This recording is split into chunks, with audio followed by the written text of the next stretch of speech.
Hi, this is a video just to try and help navigate our wearable biosensor platform. So at Zimmer Peacock, we have a wearable biosensor platform where we have a set of electronics that's about 25 millimeters square, and it has a sensor integrated into those electronics, but we can also attach sensors to the electronics through a connector.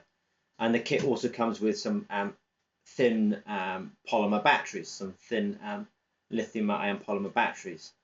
We do appreciate that the page is a little complicated and there's lots of nuances about this product. So hopefully this video will sort of help try and navigate the page a little bit. So when we first started off this product line, we literally had the idea that there was a electrochemical sensor that was integral with the electronics. So and to which we could then attach a battery. So you would have the biosensor, there was space for analog front end, digital back end, and there's even a Bluetooth, I won't say aerial, but a Bluetooth chip for connecting with low power Bluetooth. So that was kind of the first sort of product in the line. Now we realized pretty early on that actually we could just as well connect sensors to the almost the back end of it. The reason we did this was when you have a sensor that's so integral to the electronics, if something happens to the sensor, it gets damaged in some ways, you've kind of lost the value of the electronics. So we then did a sort of, a different version where actually the sensors could be plugged in and out. So if the sensors got damaged for some reason, you could still carry on using the electronics. And so we thought that was kind of more useful. We ended up in the end sort of doing a hybrid system where you had the sensor on one end and then you were able to plug disposable sensors on the back end. So that was a kind of compromise system. And I suppose in some ways that's because we're expecting this wearable platform to be kind of able to accelerate people's development phases. Because once upon a time in the past, if you wanted to make a wearable lactate sensor for sweat, or make a wearable pH sensor for sweat, or make a wearable glucose sensor, you basically just started from complete scratch. But now you can actually sort of leapfrog in and probably save something like 3 to 6 to 9 months worth of effort with a single purchase. So the reason that we have kind of 3 products up here is really to kind of represent the history. We started off with just a sensor completely integral with the electronics. As I say, if the sensor got damaged in an experiment or a test, it sort of removed the whole value of the electronics. So then we made the sensor actually click in and click out. And then we kind of came up with this hybrid solution where, in fact, you had a sensor that was integral. But if that got damaged, it didn't really matter because you could carry on using the electronics because there was a connector on the back side that would also allow you to connect a connector into there.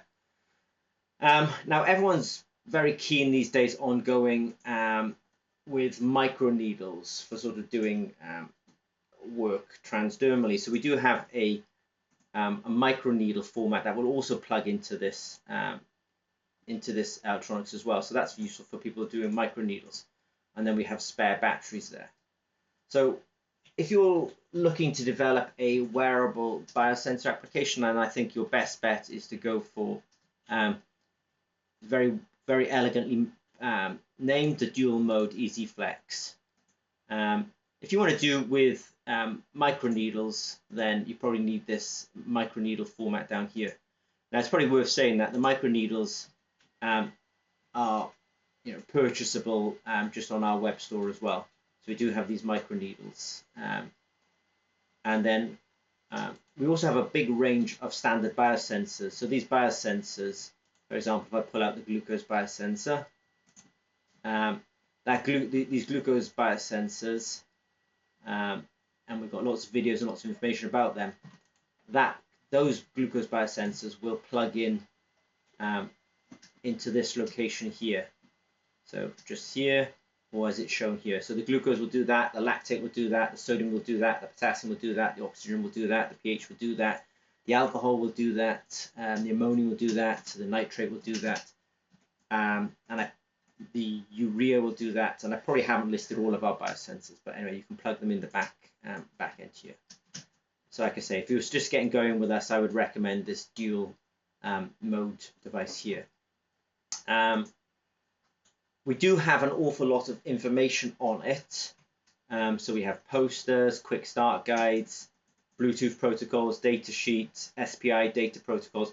It's also probably worth knowing that the software is available for download. That's just a link back to our sensors. Changing the voltage. Sometimes people want to change the voltage on the device. Sweat sensors links to the idea that actually you can use one of our electrodes with a microfluidic patch, and then you can do sweat analysis. And yeah, we do have an awful lot of material. There's electronics materials here.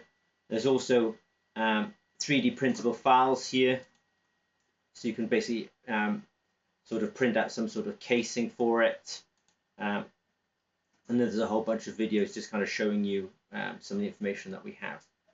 So in summary, ZP has a wearable biosensor platform. It's by no means the final technology that you would go to market with, but it is intended to get somebody from maybe just an idea to what would normally take them something like 9 months, I would say, to get to some sort of proof of principle, and it will basically leapfrog them 9 months worth of effort. So if you've got any questions about this wearables platform, then there's a contact us button on the site as well. Okay, so if you're watching this video on YouTube, I'll put a link to this page down below. Okay, thanks very much.